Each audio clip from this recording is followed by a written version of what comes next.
오늘 저희들이 살펴볼 본문은 계시록 21장 1절로 8절 말씀입니다. 그 중에서도 특히 1절 말씀을 중심으로 해서 살펴보도록 하겠습니다. 계시록 21장 1절로 8절 말씀입니다. 또 내가 새하늘과 새 땅을 보니 처음 하늘과 처음 땅이 없어졌고 바다도 다시 있지 않더라. 또 내가 보매 거룩한 성 새 예루살렘이 하나님께로부터 하늘에서 내려오니 그 준비한 것이 신부가 남편을 위하여 단장한 것 같더라. 내가 들으니 보좌에서 큰 음성이 나서 이르되 보라, 하나님의 장막이 사람들과 함께 있으며 하나님이 그들과 함께 계시리니 그들은 하나님의 백성이 되고 하나님은 친히 그들과 함께 계셔서 모든 눈물을 그 눈에서 닦아주시니 다시는 사망이 없고 애통하는 것이나 곡하는 것이나 아픈 것이 다시 있지 아니하리니 처음 것들이 다 지나갔음이라라. 보좌에 앉으시니가 이르시되 보라, 내가 만물을 새롭게 하노라 하시고 또 이르시되 이 말은 신실하고 참되니 기록하라 하시고 또 내게 말씀하시되 이루었도다. 나는 알파와 오메가요 처음과 마지막이라. 내가 생명수 샘물을 목마른 자에게 값없이 주리니 이기는 자는 이것들을 상속으로 받으리라. 나는 그의 하나님이 되고 그는 내 아들이 되리라. 그러나 두려워하는 자들과 믿지 아니하는 자들과 흉악한 자들과 살인자들과 음행하는 자들과 점술가들과 우상 숭배자들과 거짓말하는 모든 자들은 불과 유황으로 타는 못에 던져지리니 이것이 둘째 사망이라. 아멘.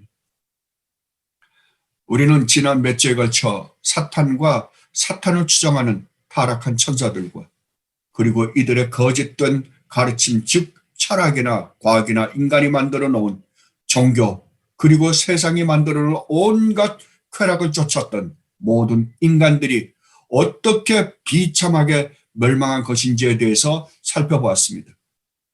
그렇습니다. 이 세상은 반드시 심판을 받을 것입니다.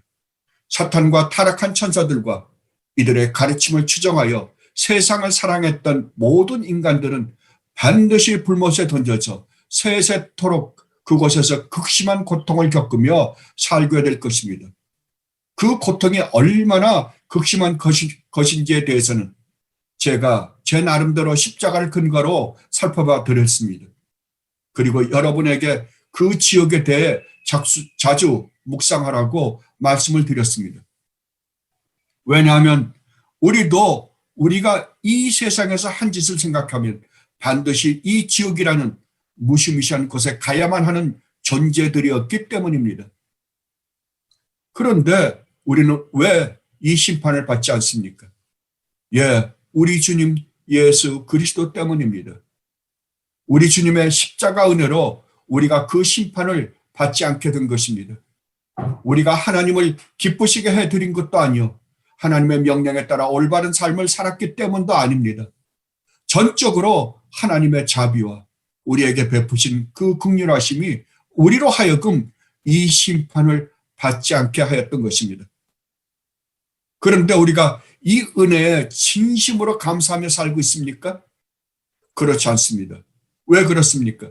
예, 바로 우리가 저지른 죄를 올바로 인식하지 못할 뿐만 아니라 우리가 저지른 죄로 말미암아 우리가 받아야 하는 이 지옥의 무시무시한 형벌을 올바로 깨닫지 못하기 때문입니다. 그래서 지옥에 대해 자주 묵상하라고 말씀드렸던 것입니다. 그렇다면 하나님을 거역하는 자들에게는 이러한 무시무시한 지옥의 형벌이 주어진다고 한다면 이 세상을 포기하고 주님을 사랑하며 주님이 가신 길을 십자가를 지고 따라감으로 말미암아 수많은 어려움과 고난을 당한 성도들의 결과는 어떠할까요?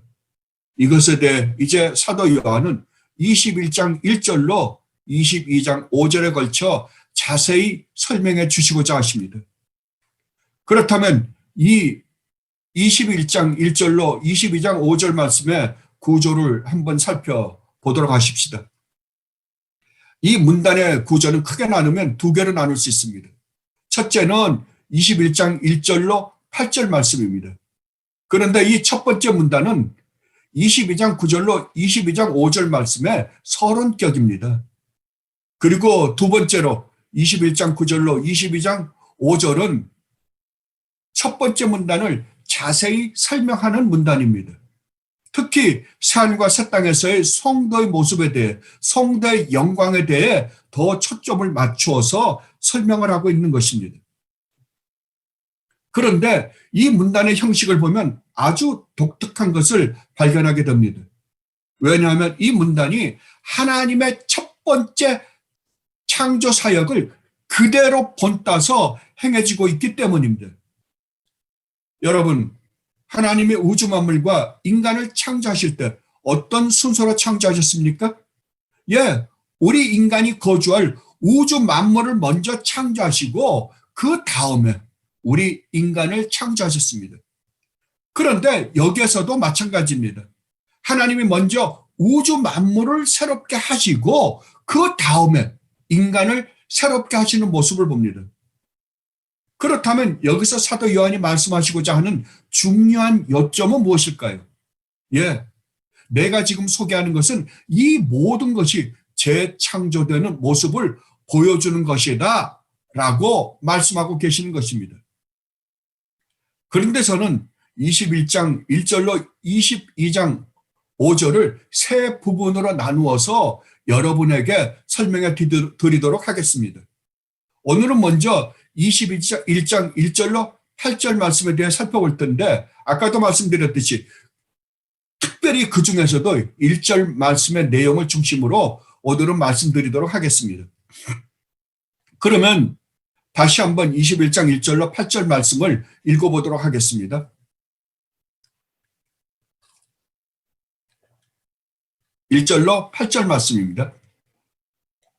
또 내가 새하늘과 새 땅을 보니 처음 하늘과 처음 땅이 없어졌고 바다도 다시 있지 않더라.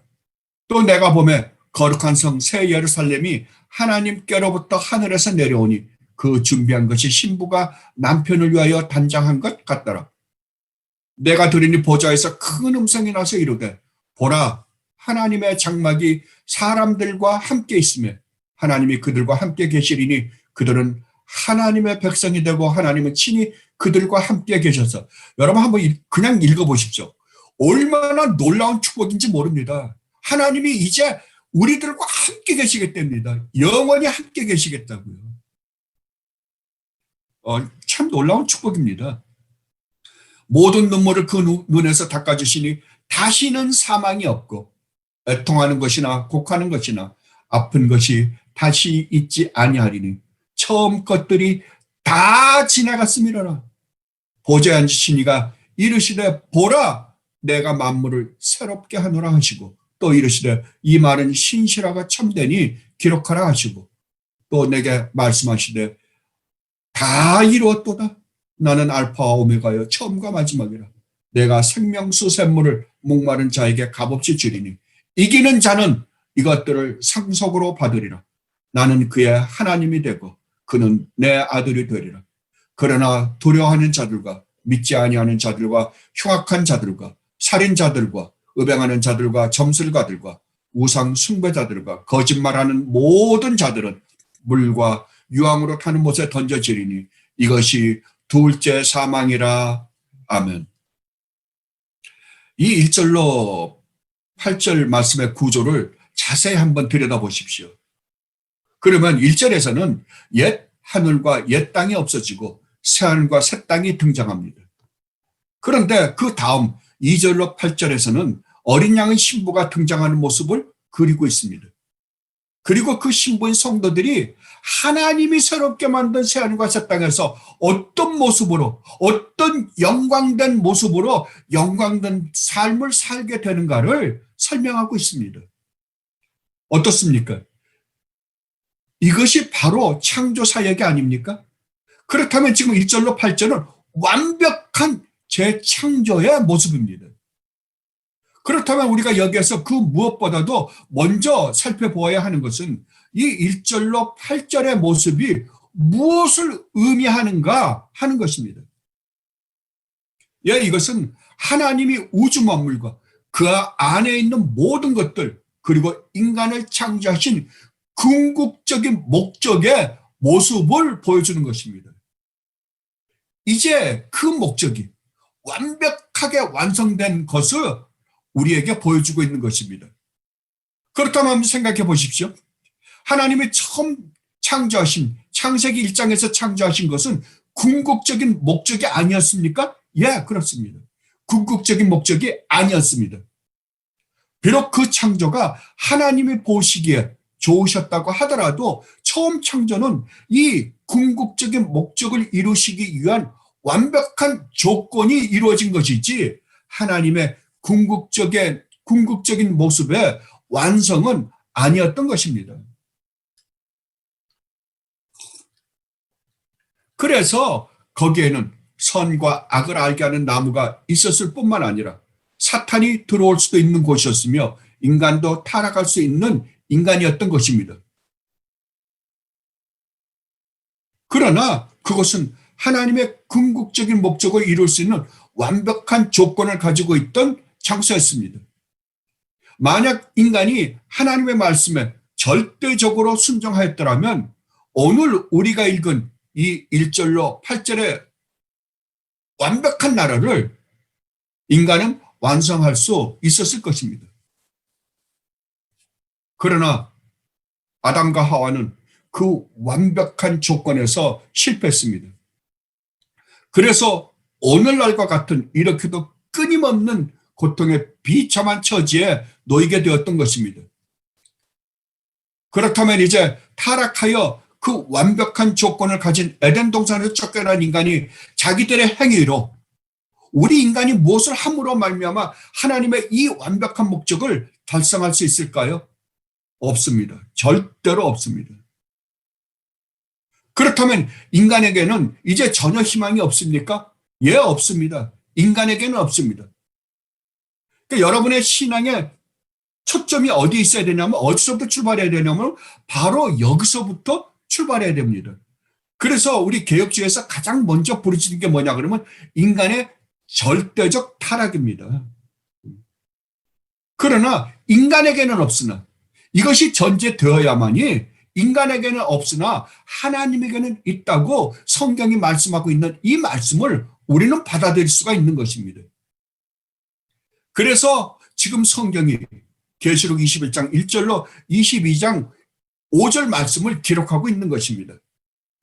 그렇다면 이 축복이 누구로 말미암아 누리게 된 축복입니까? 예, 성자 하나님이신 우리 주님 예수 그리스도로 말미암는 축복입니다. 그러므로 이 축복은 하나님이 시작하시고 하나님이 완성하신 축복입니다. 그래서 은혜라고 하는 것입니다. 이것이 기독교와 다른 모든 종교와 완전히 다른 것입니다. 기독교 외 다른 모든 종교는 자신이 무엇을 함으로 이루어야만 하는 종교입니다. 그러나 유일무이하게 기독교는 아닙니다. 기독교는 은혜의 종교입니다. 이 말은 하나님이 시작하시고 끝마치신 축복을 우리에게 전가시켜주는 유일무이한 종교라는 의미입니다. 이 축복이 이 성경의 마지막에 지금 기록되어 있는 것입니다. 그렇다면 1절 말씀을 다시 한번 읽어보도록 하겠습니다. 또 내가 새하늘과 새 땅을 보니 처음 하늘과 처음 땅이 없어졌고 바다도 다시 있지 않더라. 원문에는 이렇게 기록되어 있습니다. 그리고 내가 새로운 하늘과 새로운 땅을 보았다. 왜냐하면 처음의 하늘과 처음의 땅이 사라졌기 때문이다. 그리고 바다가 더 이상 있지 않았다. 아멘. 이 구절에서 우리가 살펴보고 싶은 것은 두 가지입니다. 첫 번째는 새하늘과 새 땅과 처음 하늘과 처음 땅의 의미가 무엇인가 하는 것과 함께 처음 하늘과 처음 땅이 사라졌다는 말의 의미가 무엇인가 하는 것입니다. 그리고 두 번째는 바다라는 단어와 이 바다가 다시는 있지 않더라라는 말의 의미가 무엇인가를 우리는 살펴볼 것입니다. 그렇다면 새하늘과 새 땅의 의미에 대해 살펴보기 전에 먼저 처음 하늘과 처음 땅이 무엇인가에 대해 살펴보도록 하십시다. 이것에 대해서는 여러분이 이 본문을 읽으시면서 어렴풋이 이것은 이런 의미겠구나 하고 이해하셨을 것입니다. 아마 여러분이 생각하시는 것이 맞을 것입니다. 예, 처음 하늘과 처음 땅은 바로 우리가 지금 살고 있는 이 우주입니다. 이 지구와 이 우주입니다. 그렇다면 이 우주는 어떤 우주입니까? 예, 이 우주는 처음에 하나님이 창조하셨을 때 존재했던 것과 같은 우주는 절대로 아닙니다. 왜냐하면 이 우주는 인간이 하나님의 명령을 거역하여 죄를 지었을 때, 죄를 지어 저주를 받았을 때 이 우주도 함께 저주를 받은 우주입니다. 그러니까 이 우주는 하나님께 저주를 받은 우주입니다. 처음 창조된 우주는 인간과 가장 아름다운 관계를 가지고 있을 수 있었던 우주였습니다. 그래서 그때의 우주와 그 안에 존재했던 모든 것들은 인간에게 전적으로 의존했을 뿐만 아니라 인간의 다스림을 받아 절대적으로 순종하였습니다. 그런데 인간이 하나님의 말씀을 거역한 결과로 우주가 저주를 받은 다음에는 이 우주와 그 안에 있는 모든 것들이 더 이상 인간에게 순종하지 않게 된 것입니다. 인간의 다스림을 거역하기 시작하였습니다. 다른 말로 하면 역창조가 일어난 것입니다. 우주의 모든 것들이 이제 뒤죽박죽이 되어버리고 만 것입니다. 혼돈과 공허 속에서 하나님이 창조해서 새로운 질서로 회복했는데 인간의 죄로 말미암아 또다시 이 우주는 혼돈과 공허 속으로 빠져들고 말았습니다. 식물들은 독을 내고 엉겅퀴와 가시를 내고 땅은 온갖 벌레를 만들고 또 농사를 지을 수 없을 정도로 피폐해져 버립니다. 그리고 하늘과 땅은 적당한 비와 햇빛을 주는 것이 아니라 너무 비를 많이 주어서 고통을 받게 할 뿐만 아니라 너무나 또 비를 오지 않게 하고 햇빛을 강하게 비침으로 말미암아 가뭄이 들어 먹고 살기가 힘들게도 합니다. 땅은 지진이 나게 하고 하늘은 천둥이 치며 인간을 힘들게 합니다. 그리고 동물들은 인간을 공격합니다.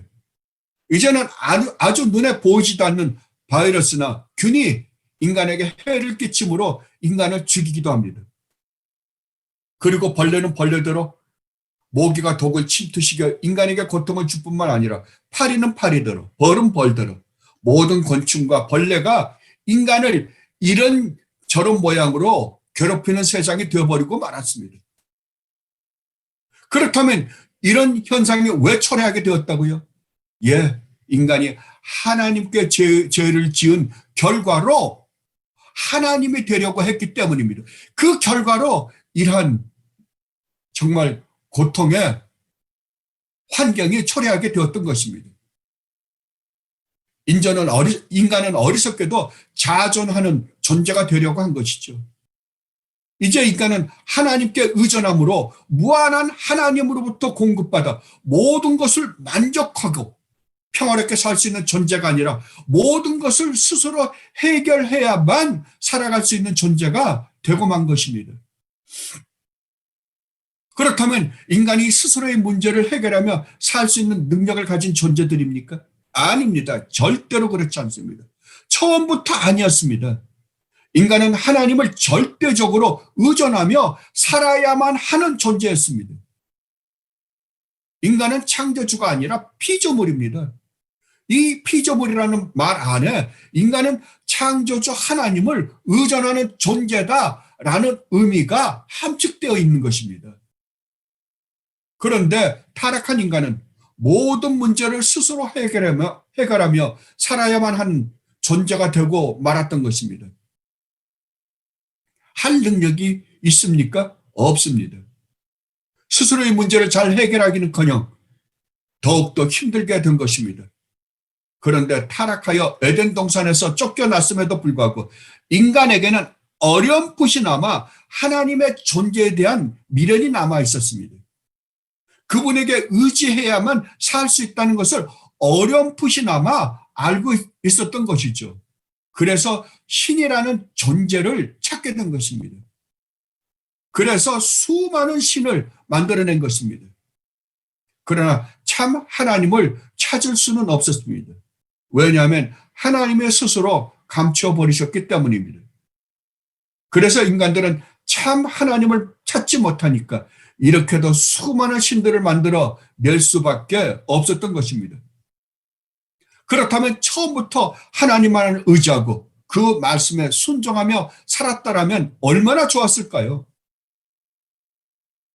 그런데 하나님께서는 모든 인간에게는 아니라 하더라도 어떤 부류의 인간들에게는 계속해서 하나님을 알려오셨던 것입니다. 그들이 누구입니까? 예, 하나님이 창세전에 택하신 성도들입니다. 성도들에게는 이런 사실을 모두 말씀해 주셨던 것입니다. 처음에는 직접 대화하는 형식으로나 환상으로 알려주셨습니다. 그런데 나중에는 이스라엘이라는 한 민족을 선택해서 말씀을 기록하게 하심으로 이런 모든 사실을 인간들에게 알게 하셨던 것입니다. 그리고 마지막에는 성자 하나님을 인간의 몸으로 보내셔서 완벽하게 알게 해주셨습니다. 그렇다면 이 모든 사실을 알고 있는 존재들인 성도라고 하는 사람들은 이제 이 세상을 어떻게 살아야만 할까요? 예, 하나님이 살아라고 말씀하신 말씀에 전적으로 순종하며 살아가야만 합니다. 그렇다면 성도들이라고 주장하고 계시는 여러분은 이제 하나님의 말씀대로 살아가고 있습니까? 전적으로 하나님의 말씀에 순종하며 살아가고 있는가 말입니다. 아니죠. 왜 그렇습니까? 왜냐하면 아직도 이 세상의 것들이 부럽고 가지고 싶은 것들이 많기 때문입니다. 탐심으로 말미암아 세상을 버릴 수가 없기 때문이죠. 안 그렇습니까? 그렇다면 우리가 이렇게 세상을 사랑하며 사는데도 하늘로부터 오는 축복을 누리며 살 수 있을까요? 성경은 아니라고 분명히 말합니다. 성경은 분명히 우리가 하나님의 말씀에 순종하며 살 때 하늘로부터 오는 기쁨과 평화와 안식을 맛보며 살 것이라고 말씀하고 있습니다. 그래서 이기는 자에게는 이 마지막 21장 1절로 8절에서도 뭐라 그럽니까? 마지막에 이기는 자에게는 나는 그의 하나님이 되고 그들은 내 자녀가 될 것이라고 말씀하고 있습니다. 여러분, 인간이 얼마나 미련한 존재인지 아십니까? 하나님의 말씀을 알고 또 그 말씀에 순종하면 어떤 축복의 삶이 온다는 것도 아는데도 불구하고 그렇게 살지 않습니다. 왜요?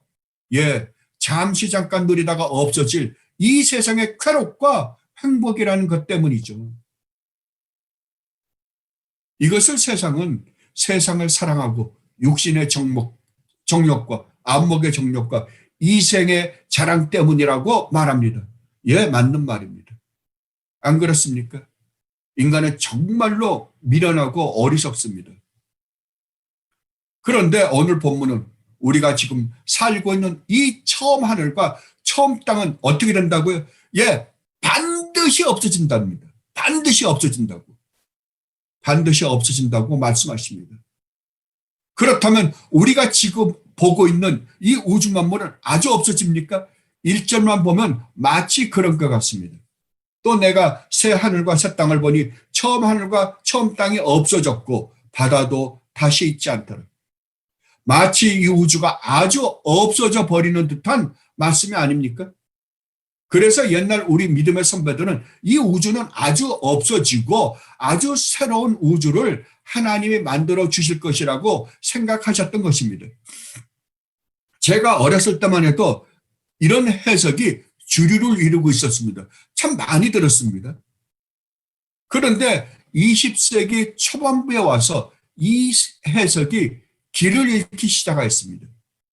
그동안 성경 해석에 있어서 아주 탁월한 선배들을 소유함으로 성경 해석에 게을리했던 우리 개혁주의 신학자들이 19세기에서 20세기에 들어오면서 자유주의 신학자들을 필두로 해서 많은 이단적인 해석의 출몰로 말미암아 다시 성경 해석에 몰두했던 것입니다.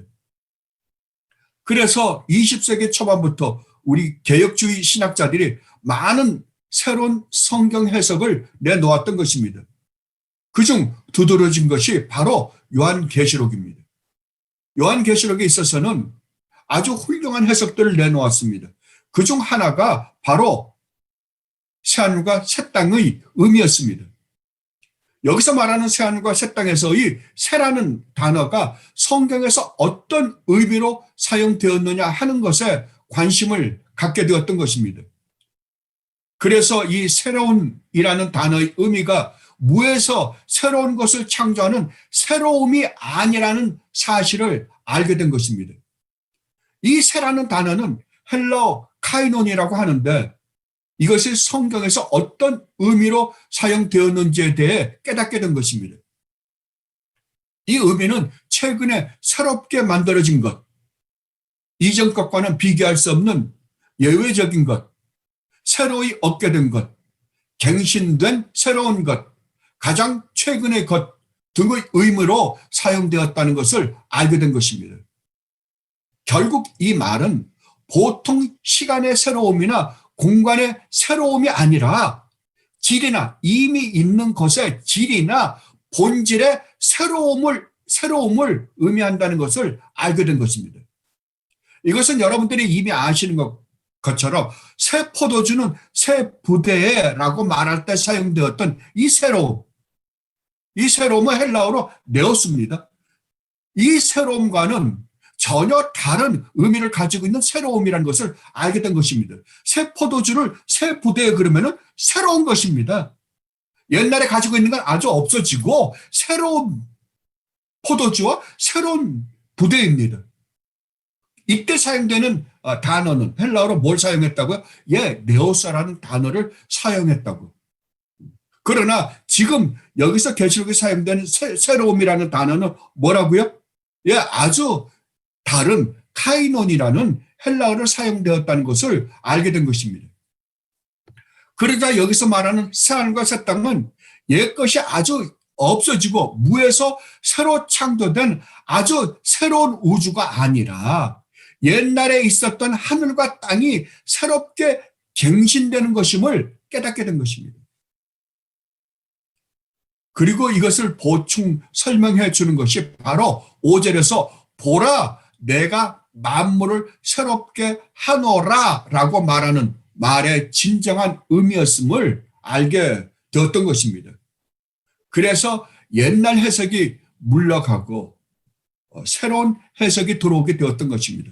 이런 해석은 카톨릭도 동정하고 있습니다.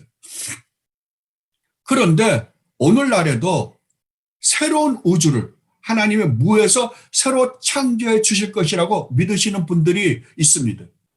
이런 분들은 거의 세대주의를 주장하는 분들입니다. 이것은 아주 잘못된 해석입니다. 그렇다면 우리가 이 새하늘과 새 땅이 무에서 유의 새하늘과 새 땅이 아니라 갱신을 의미한다는 것을 증명할 몇 가지 성경의 예를 제가 제시해 보도록 하겠습니다. 먼저 로마서 8장 19절로 22절 말씀입니다. 로마서 8장 19절로 22절 말씀입니다. 하나님 말씀입니다. 피조물이 고대하는 바는 하나님의 아들들이 나타나는 것이니 피조물이 허무한데 굴복하는 것은 자기 뜻이 아니요 오직 굴복하게 하시는 이로 말미암음이라. 그 바라는 것은 피조물도 썩어짐의 종로로 탄 데서 해방되어 하나님의 자녀들의 영광의 자유에 이르는 것이니라. 피조물이 다 이제까지 함께 탄식하며 함께 고통을 겪고 있는 것을 우리가 아느니라. 아멘. 여기서 사도 바울은 아주 특이한 말씀을 하고 계십니다. 지금 우리의 귀에는 들리지 않지만 이 세상에 존재하는 생명체들이 신음하고 있다고 말씀하십니다. 무엇을 신음하고 있느냐? 자기들의 처지를 심각하게 고통하며 신음하고 있다고 말씀하고 있습니다. 그런데 이들에게도 한 가지 소망이 있는데 그것은 인간의 구원이 완성되는 것이라고 말합니다. 왜요?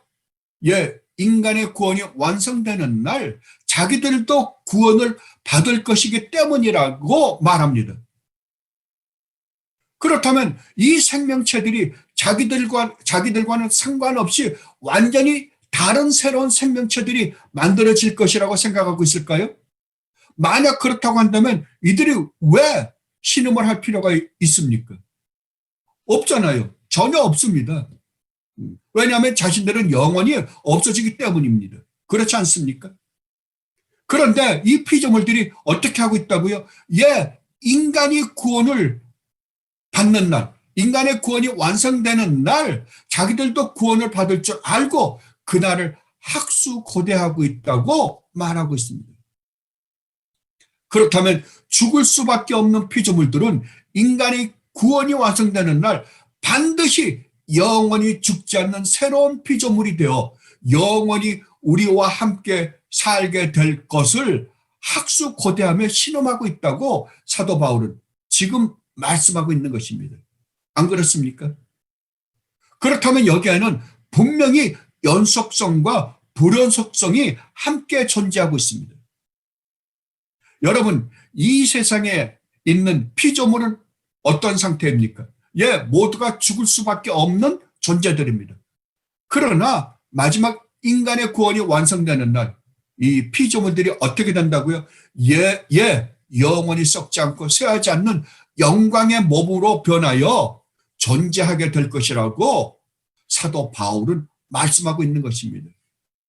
이것은 무에서 유의 새로운 창조가 아니라 현재의 피조물이 새로운 피조물로 갱신이 되는 것입니다. 그렇다면 인간은 어떻습니까? 여러분의 각자의 구원을 한번 생각해 보십시오. 여러분은 모두가 다 구원을 받을 것이라고 생각하고 계십니다. 그렇죠? 그렇다면 다른 사람이 구원을 받습니까? 아닙니다. 여러분 각자가 구원을 받습니다. 하나님 나라에서 여러분이 사십니다. 그렇다면 몸은 어떻습니까? 예, 몸도 분명히 나의 몸인데 이제는 더 이상 병에 걸리지도 않고 눈물을 흘리지도 않고 고통도 없고 영원히 죽지 않는 몸으로 하나님 나라에서 살게 될 것이라고 성경은 지금 말하고 있는 것입니다. 그렇다면 이것은 분명히 갱신입니다. 무에서 유가 아닙니다. 그리고 주님의 부활체를 보십시오. 주님은 분명 죽으셨습니다. 그리고 부활하시면서 그 전에 가지고 계셨던 몸과는 전혀 다른 육체를 지니셨습니다. 이 부활하신 육체는 닫혀있는 문을 그냥 통과해서 들어오셨습니다. 그리고 엠마오로 가던 두 제자들에게 자신이 그리스도임을 알게 하신 다음에 순식간에 사라져버리셨습니다. 놀라운 육체를 가지셨습니다. 그러나 제자들에게 당신이 십자가에서 박히실 때 못자국과 창자국을 보여주셨습니다. 이것은 우리가 부활했을 때 우리가 무슨 수술 자국이나 몸의 상처가 그대로 남아있을 것이라는 것을 말씀하고 있는 것이 아닙니다. 이것은 부활하신 예수님을 제자들의 눈으로는 확인을 할 수가 없기 때문에 예수님께서 친히 그 못자국과 창자국을 남게 하심으로 깨닫게 해 주시고자 하신 것입니다. 이와 같은 사실을 놓고 볼 때 이 새하늘과 새 땅은 무에서 유로 창조된 새하늘과 새 땅이 아니라 우리가 지금 살고 있는 이 하늘과 땅이 아주 새롭게 변형이 된다는 것을 의미하는 것이 확실합니다. 그런데 이런 사실에 대해서 사도 바울이 이미 고린도전서 15장 38절로 58절에서 이렇게 확실하게 증언해 주셨습니다. 좀 길긴 하지만 한번 읽어보도록 하겠습니다.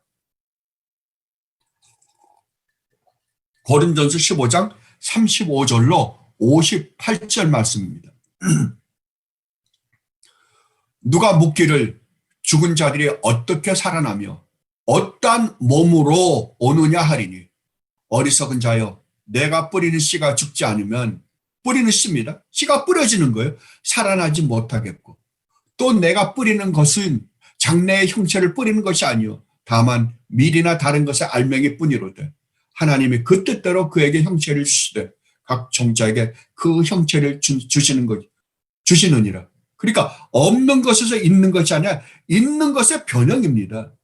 육체는 다 같은 육체가 아니니 하나는 사람의 육체요, 하나는 짐승의 육체요, 하나는 새의 육체요, 하나는 물고기의 육체라. 하늘에 속한 형체도 있고 땅에 속한 형체도 있으나 하늘에 속한 것의 영광이 따로 있고 땅에 속한 것의 영광이 따로 있으니 해의 영광이 다르고 달의 영광이 다르며 별의 영광도 다른데 별과 별의 영광이 다르도다. 죽은 자의 부활도 그와 같으니 썩을 것으로 심고 썩지 아니할 것으로 다시 살아나며 욕된 것으로 심고 영광스러운 것으로 다시 살아나며 약한 것으로 심고 강한 것으로 다시 살아나며 육의 몸으로 심고 신령한 몸으로 다시 살아나나니 육의 몸이 있은즉 또 영의 몸도 있느니라. 기록된 바 첫사람 아담은 생명이 되었다 함과 같이 마지막 아담은 살려주는 영이 되었나니 그러나 먼저는 신령한 사람이 아니요 육의 사람이라 그 다음에 신령한 사람이니라. 첫사람은 땅에서 났으니 흙에 속한 자이거니와 둘째 사람은 하늘에서 나셨느니라. 무릇 흙에 속한 자들은 저 흙에 속한 자와 같고 무릇 하늘에 속한 자들은 저 하늘에 속한 이와 같으니 우리가 흙에 속한 자의 형상을 입은 것 같이 또 하늘에 속한 이의 형상을 입으리라. 형제들아, 내가 이것을 말하노니 혈과 육은 하나님 나라를 이어받을 수 없고 또 썩는 것은 썩지 아니하는 것을 유업으로 받지 못하느니라. 보라, 내가 너희에게 비밀을 말하노니 우리가 다 잠잘 것이 아니요 마지막 나팔의 순식간에 호련히 다 변화되리니 나팔 소리가 나매 죽은 자들이 썩지 아니할 것으로 다시 살아나고 우리도 변화되리라. 이 썩을 것이 반드시 썩지 아니할 것을 입겠고 죽을 것이 죽지 아니함을 입으리로다. 이 썩을 것이 썩지 아니함을 입고 이 죽을 것이 죽지 아니함을 입을 때에는 사망을 삼키고 이기리라고 기록된 말씀이 이루어지리라. 사망아, 너희 승리가 어디 있느냐? 사망아, 내가 쏘는 것이 어디 있느냐? 사망이 쏘는 것은 죄요, 죄의 권능은 율법이라. 우리 주 예수 그리스도로 말미암아 우리에게 승리를 주시는 하나님께 감사하노니 그러므로 내 사랑하는 형제들아, 견실하며 흔들리지 말고 항상 주의 일에 더욱 힘쓰는 자들이 되라. 이는 너의 수고가 주 안에서 헛되지 않은 줄 알미라. 아멘. 정말 얼마나 놀라운 축복의 말씀을 사도 바울이 말씀해 주셨습니까? 그렇다면 우리는 여기에서 두 가지를 추론해 볼 수 있을 것입니다. 첫째는 지금 우리가 보고 있는 이 우주는 처음 하나님이 창조하셨을 때 우주와 같은 우주일 것입니다. 그러나 처음 하나님이 창조하셨을 때 우주는 아주 하나님 보시기 좋기는 했지만 저주를 받을 수 있는 우주였지만 이제 새롭게 된 이 우주는 더 이상 저주를 받을래야 받지도 않는, 받을 수도 없는 영원한 생명을 가진 우주가 될 것입니다. 그렇다면 이 우주에 있는 것들도 다시는 죽는 일이 없을 것입니다. 그리고 두 번째로 이 세상에 인간이 창조했던 모든 것들은 하나도 남김없이 사라질 것이라는 것입니다. 하나님이 만드신 것 외에 인간이 만들어 놓은 창조물이라고 한 이 모든, 여러분이 눈으로 보는 모든 것들은 다 없어질 것입니다. 그렇다면 여러분이 지금 보고 있는 인간이 만들어 놓은 화려한 모든 것들, 그리고 우리의 눈을 현혹시키는 것들은 어떻게 된다고요? 예, 남김없이, 하나도 남김없이 다 사라져 없어져 버릴 것입니다. 왜요? 예, 존재할 만한, 존재해 있을 만한 가치가 없으니까. 새하늘과 새 땅에서는 이것들이 필요 없으니까요. 그렇다면 지금 여러분은 무엇을 가치가 있다고 생각하고 가지고 싶어하며 무엇을 의지하며 살아가고 있습니까? 없어질 세상에서 여러분이 눈으로 보고 있는 것들이요. 여러분, 세상 사람들이 이 세상에서 가장 행복해 할 때는 언제입니까? 무엇을 가장 행복한 삶이라고 세상 사람들은 말합니까? 예, 세상에서 자기가 가장 하고 싶어 하는 것을 하고 그것을 기쁨으로 즐길 때 가장 행복하다고 생각합니다. 종교인들은 종교인 나름대로, 과학자는 과학자대로, 사업하는 사람은 사업을 하는 사람대로, 사회사업을 하는 사람들은 사회사업을 하는 것으로, 불쌍한 어린아이들을 돌봐주는 사람들은 그 일을 기쁨으로 하고 있을 때 자기가 행복하다고 생각합니다. 공부를 좋아서 공부하는 사람들은 그 공부를 즐거움으로 할 때 기쁨을 느낍니다. 행복을 느낍니다. 가수는 자신이 즐겁게 노래하는 그 자체를 가장 행복하다고 생각할 것입니다. 그것으로 말미암는 그 어떠한 것을 얻는 것이 아니라 그 자체가, 그 일을 하는 것 자체가 즐거움이며 그것을 가장 행복하다고 생각할 것입니다. 안 그렇습니까? 그렇다면 이것들이 그들에게 언제까지 자기에게 기쁨과 행복을 선물할까요? 예, 자신이 그 일을 하고 있을 때뿐입니다. 만약 자신이 그 일을 못하게 될 때는 실망하고 고통 가운데 절망하게 될 것입니다. 그리고 평생 그렇게 한다고 하더라도 죽으면 더 이상 그것들이 자기들에게 참 기쁨과 행복을 주지는 않습니다. 그렇다면 예수님 믿는 우리들에게는 참 기쁨과 즐거움과 행복이 되는 것은 무엇입니까? 예, 하나님이십니다. 우리 주님 예수 그리스도이십니다. 우리 주님 예수 그리스도를 모시고 사는 것이요, 우리 주님 예수 그리스도를 진심으로 사랑하는 것입니다. 이것이 소유름답 1번이 아닙니까? 구원받은 하나님의 백성들이 정말 이 세상에서 가장 가치 있게 생각하며 가장 즐겁고 행복하게 사는 길이 무엇입니까? 뭐라고 대답했습니까? 예, 하나님을 즐거워하며 하나님을 사랑하며 하나님을 기뻐하며 하나님만으로 소망하며 살며 하나님을 영원히 영광스럽게 해드리는 것입니다. 아멘. 여러분, 이것을 고백한 사람들이 아닙니까? 그렇다면 여러분이 이 세상에서 가장 행복할 때는 언제입니까? 예, 우리가 예수님 자신이 우리의 기쁨이시며 즐거우며 유일무이한 소망이라고 생각할 때 우리는 가장 행복합니다. 그렇다면 우리는 정말 예수님을 기쁘시게 해드리며 예수님의 영광을 위하여 살며 행복하다고 느끼고 계십니까? 그렇게 살고 계시냐 말이에요. 만약 우리가 이렇게 살고 있지 않다고 한다면 우리는 주님으로부터는 진정한 기쁨과 행복을 절대로 맛보거나 기대할 수가 없습니다. 그리고 이것은 우리가 이 세상에 사는 동안만 누리는 기쁨과 행복이 아니라고 성경은 분명히 말씀하고 있습니다. 그것이 오늘 본문입니다. 이것은 우리가 영원히 누리게 되는 기쁨이요 행복이라고 성경을 분명히 말씀하고 있습니다. 이것에 대해서 사도 요한이 지금 기록하고 있는 것입니다. 자, 그렇다면 우리는 이제 두 번째 질문인 바다도 다시 있지 않더라라는 말씀에 대해 살펴보도록 하겠습니다. 바다는 성경에서 여러 가지 의미로 사용되고 있음을 알 수 있습니다.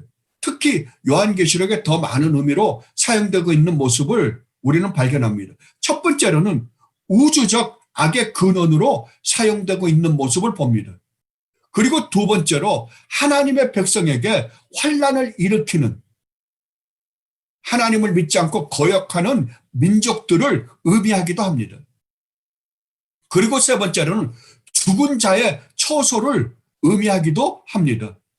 그리고 네 번째로는 세상의 우상 숭배적인 무역과 이 무역을 하는 모든 무대인 이 세상을 의미하기도 합니다. 거기에 대해서는 제가 여러분들에게 이 성경 구절들을 기록해 드렸으니까 여러분들이 한번 살펴보도록 하십시오. 그리고 다섯 번째로는 문자적인 바다를, 그냥 우리가 지금 보고 있는 바다를 의미할 때도 있습니다. 이와 같이 바다라는 말의 의미를 요한계시록에서는 여러 가지 의미로 사용합니다. 그렇다면 이제 이 21장 1절에서 이 바다라는 의미는 어떤 의미를 더 강하게 가지고 있을까요? 이것은 계시록 17장에서 음녀가 많은 물 위에 앉아 있다라고 했던 바로 그 많은 물, 바다를 상징한다고 할 수 있을 것입니다. 그렇다면 음녀가 앉아있던 그 많은 물은 무엇을 상징했습니까? 음녀는 무엇을 상징했습니까? 예, 음녀는 바로 바벨론이었습니다. 바벨론, 타락한 세상을 상징했습니다. 그렇다면 바벨론이 앉아있는 많은 물은 뭡니까? 바다는 뭡니까? 예, 바로 타락한 이 세상입니다. 그렇다면 계시록 21장 1절에서 말하고 있는 바다는 바로 이 타락한 세상을 의미하는 것입니다. 그렇습니다. 여러분이 보고 있는 이 자연은 반드시 없어지고 가장 아름다운 모습으로 새롭게 단장될 것입니다. 그리고 인간들이 의지하고 있는 이 세상의 모든 철학이나 종교나 과학이나 그리고 문명이라는 것도 반드시 없어질 것입니다.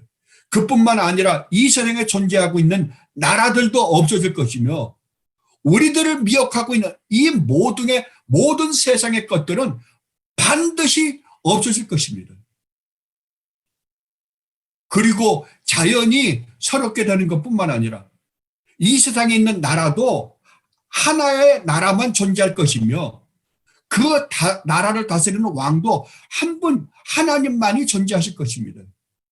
그리고 그 나라는 영원할 것이라고 성경은 증언하고 있습니다. 그리고 이 세상의 모든 지식은 싸그리 다 없어지고 하나님으로부터 오는 참 진리만 하나님 나라에 존재할 것입니다. 이것이 또 내가 새 하늘과 새 땅을 보니 처음 하늘과 처음 땅이 없어졌고 바다도 다시 있지 않더라 라는 말의 진정한 의미입니다. 여러분 오늘까지 몇 주에 걸쳐 저와 함께 이 세상의 멸망과 하나님 나라의 모습이 어떠할 것인지에 대해서 공부했습니다. 그렇다면 여러분은 이제 선택하셔야만 합니다. 반드시 멸망할 수밖에 없는 이 세상을 따라 살 것인가? 아니면 하나님 나라를 추구하며 살 것인가? 여러분이 이 세상을 선택하면 영원히 멸망할 것입니다. 그러나 여러분이 하나님 나라를 선택해서 하나님을 소원하며 하나님을 사랑하며 그분 한 분만을 바라보며 그분 한 분만을 의지하고 살면 반드시 요한계시록 21장 1절서부터 22장 이 5절의 모든 영광이 여러분의 것이 될 것입니다. 그 영원한 하나님 나라에서 우리의 영광된 모습과 삶에 대해서는 다음 주부터 우리가 살펴볼 것입니다. 그러나 여러분은 반드시 이 영광된 나라에서 살게 될 것입니다. 여러분이 이번 주에 여러분들 집에서 21장 1절로 22장 5절 말씀을 여러 번 읽어보십시오. 여러 번 읽어보시면 하나님 나라에서 성도가 얼마나 영광스러운 모습으로 영광스러운 삶을 살게 될 것인지에 대해서 여러분들이 깨닫게 될 것입니다. 그리고 여러분은 정말 그 삶을 기대하게 될 것입니다. 이렇게까지 하나님께서는 성도라는 사람이 이 세상에서 이 세상을 쫓아가지 않고 하나님을 사랑하며 우리 주님 예수 그리스도 한 분만을 바라보며 우리 주님만을 소망하며 우리 주님을 의지하며 살았을 때 비록 이 세상에서는 어렵고 힘들게 살지 모르지만 너희들의 운명이 얼마나 영광 가운데 있게 될 것에 대해서 이렇게까지 설명하셨습니다. 이것을 믿고 안 믿고는 여러분이 선택하셔야만 할 일입니다. 그런데 분명한 사실은 우리가 이 영광을 누리기 위해서는 반드시 이 세상의 모든 영광을 버려야 한다는 것입니다. 그리고 성도가 이 길을 가는 데에는 반드시 대가를 치른다고 성경은 말하고 있습니다. 이 길은 고난의 길입니다. 육적으로는 고난의 길이지만 영적으로는 기쁨과 희열과 행복의 길이라고 성경은 말하고 있습니다. 여러분들이 이 길을 가는 데는 많은 것을 포기하고 가야만 하는 길입니다. 그런데 이 길을 우리 주님은 가셨습니다. 그리고 사도들이 따라가셨습니다. 그리고 또한 수많은 우리 믿음의 선배들이 이 길을 가셨습니다. 그리고 이제 우리 보고 따라오라고 말씀하십니다. 여러분 어떻게 하시겠습니까? 이 길을 가시겠습니까? 아니면 아직도 이 세상의 영광을 얻고자 하십니까? 저는 아무리 이 길이 고생스럽다 하더라도 이 길을 가렵니다. 왜냐하면 이 길이 계시록 21장 1절부터 22장 5절에 걸쳐 있는 그 놀라운 영광의 길인 줄 제가 알기 때문입니다. 주님이 그걸 저에게 말씀해 주셨기 때문입니다. 주님이 이렇게까지 자세히 말씀하고 계시는데 어찌 이 길을 가지 않겠습니까? 그리고 여러분은 지금 오늘 우리 권사님을 위하여 기도하셨습니다. 인간의 인생이 얼마나 헛된지 얼마나 허무한지 여러분 똑똑히 보고 계십니다. 그런데도 아직도 이 세상을 사랑하겠다고요? 이 세상의 것을 가치 있다고 생각하고 그것을 갖고 싶어 한다고요? 얼마나 어리석습니다. 주님이 더 이상 무엇을 더 말씀을 드리겠습니까? 말씀해 주시겠습니까? 더 이상 말씀해 주실 게 없습니다. 이렇게까지 자상하게 말씀해 주시는데요. 그게 우리가 공부했던 천국 비유 아닙니까? 모든 것을 다 팔고 그 보물을 샀답니다. 모든 것을 다 팔았습니다. 제자들이 주님이 부르셨을 때 어떻게 했습니까? 예, 모든 것을 다 버리고 갔습니다. 버리고 주님이 가신 그 길을 함께 따라갔습니다. 아브라함 보고 하나님은 무엇이라고 말씀하십니까? 갈대아 우르에 있던 아브라함에게 하나님이 이렇게 말씀하십니다. 너 본토, 친척, 아비 집을 떠나서 나와 함께 가자고요. 어디로요? 가나안으로요. 천국으로요. 이것이 철로 역정입니다. 그런데 오늘날은 아무도 버리고 가지 않겠다라고 합니다. 이 세상의 것도 가지고 하나님 것도 가지고 같이 가겠다고 합니다. 그런 법은 없습니다. 하나님 분명히 말씀하셨습니다. 두 주인을 못 섬긴다고요. 하나만 선택하라고요. 하나님이냐 세상이냐입니다. 사탄도 섬기고 하나님도 섬기는 법은 없습니다. 그래서 사도 바울이 이렇게 말씀하셨습니다. 생각하건대 현재 권한은 장차 우리에게 나타날 영광과 좋게 비교할 수 없도다. 이 세상이나 세상에 있는 것들을 사랑하지 말라. 누구든지 세상을 사랑하면 아버지의 사랑이 그 안에 있지 아니하리니 이는 세상에 있는 모든 것이 육신의 정욕과 안목의 정욕과 이생의 자랑이니 다 아버지 거로부터 온 것이 아니요 세상으로부터 온 것이라. 이 세상도 그 정욕도 지나가되 오직 하나님의 뜻을 행하는 자는 뭐라고요? 영원히 거하느니라.